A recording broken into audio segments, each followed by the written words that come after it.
I finish speaking, you got something to say? Usually if I say something to you, it's the truth, right? I'll be honest with you, my biggest gripe right now is this situation with Ken. You said, I'm gonna make sure that my kids always have a... Yo, what is up, everybody? Welcome back. Today we're going to be talking about the new episode of LAMH Huntsville, Season 8, Episode 11. So let's get right into this.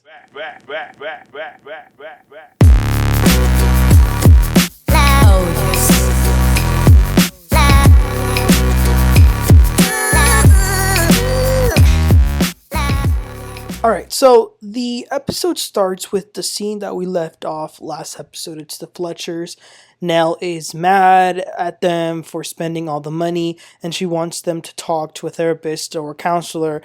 But then all of them agree that she too needs to go see a counselor.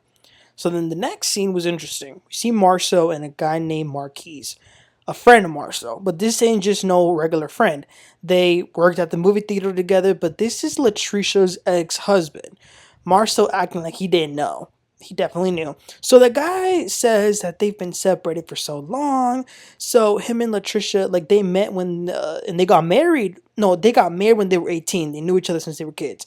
They had kids together, but he says that he don't feel like he was there emotionally for Trish when she lost her parents.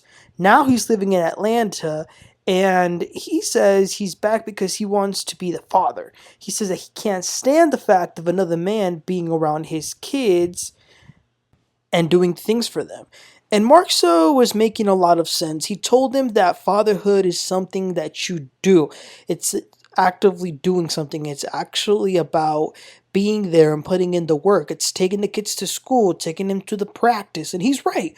Marquise doesn't like the muscle dude Ken. He says that Ken was in Trish's DMs, that they met at the gym, and that's why she's so into the gym, and that she kept calling him Chocolate. I was like, now Mr. Chocolate Child. So he's kind of insinuating that there might have been some cheating, some entanglement there.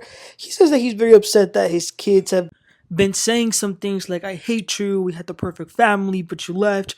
And Marsau thinks, he says, well, don't you think that that's what they think? And the guy says, no, they're getting that from their mother. Marsau asks, well, couldn't they be getting that from their dad? Oh, I'm telling y'all, Marsau, he was making a lot of, he said, you raise your children for a certain amount of years, so you might have raised them a certain way. Why can't they tell you that they feel a certain way because you left them? They didn't get that from their mom. They got that from thinking about it. Wow. Marquise says that he's okay with Trish and Ken getting married, but he wants Ken to do absolutely nothing with the kids. And Marsau was asking the right questions and saying that doesn't make sense. If you don't want this mess to happen, then don't leave your children. He says you can't take accountability for leaving, but not accountability for the consequences of leaving. Marsau was speaking like a true genius. He says that Marquise should talk to his kids and to talk to Ken and actually say thank you because Ken has picked up the slack that Marquise left. So the next scene is Nell going over to Melody's house. Miss Nell says that the daycare class is now graduating. They're getting ready to move to kindergarten. She also tells Mel about her family meeting the other day and about them setting boundaries. Miss Nell feels like they flipped on her because they told her to go to therapy. Melody asks, well, who said you need to go to therapy? And Miss Nell says, all of them. And that really hurt my feelings. And she starts to cry because she says that she thinks that she's done her best and she is trying to just set boundaries. That's all. And I feel bad for her, but she needs to understand that even if you're doing what you think it's your best, that doesn't mean you're perfect and it doesn't mean that you can't improve. And Melody gives her some advice. She says that therapy has been frowned upon us people of color because white people have been doing it for a lot of time, and it's starting to take we've been starting to take it and it's helping us figure out some stuff. So she's telling her that it'll be a good idea. So the next scene is a family scene with the Fletchers. They're all meeting up again with Dr. Francis this time, coming over. Let me tell you, Miss Nell is one stubborn lady, but at least she's doing it. She tells the doctor that she feels like the kids don't listen to her. Sometimes it's also the dad. He takes their side sometimes. She will sometimes find things last and be the one that needs to solve them. The first question Dr. Francis asks is if all of them think that the boundaries being set are realistic, and they all say yes. Then he asks, what is it about them going and talking to their dad versus going and talking to their mom? The consensus is that the dad listens to try and solve things and like actually hear them out, but when they talk to the mom, it feels like she's just getting ready to do a rebuttal. So Nell interjects and says, most of the times that it's an I told y'all situation, and even if you go to your dad, I'm the one who ends up helping. But the kid says that she does listen, but she listens to response. And this became sort of a mess. Miss Nell is screaming and saying that most of the times y'all talking to me after I've already warned y'all about it. And then Dr. Francis says that he has 3 grown children and that those children will sometimes go to their mom and then the mom will tell him things. And it's not always necessarily about the kids going directly to one parent. It's just about what they feel the most comfortable with. But Nell doesn't like that. She says, oh, so y'all gonna skip over me? Okay, kudos to y'all. She was doing a little bit too much. And Dr. Francis talks about how certain reactions can make the kids shut down emotionally, and it feels like something inside of them is dying, they say. As far as Nell, he says that because she is like over the top a lot, she's trying to mask the fact that she is actually delicate. Then he tells Miss Nell to go down the line and say about a sentence or so to each of them. And so she tells Keke that she loves her as if she were her own. She tells Lance that it was them against the world. She's proud of him and she's aware of everything that he feels. To Kayla, she says that she hears her and she loves her. And to Chris Jr., she tells him that she's got him and needs him to come out of his funk, but she loves him and will always be there for him.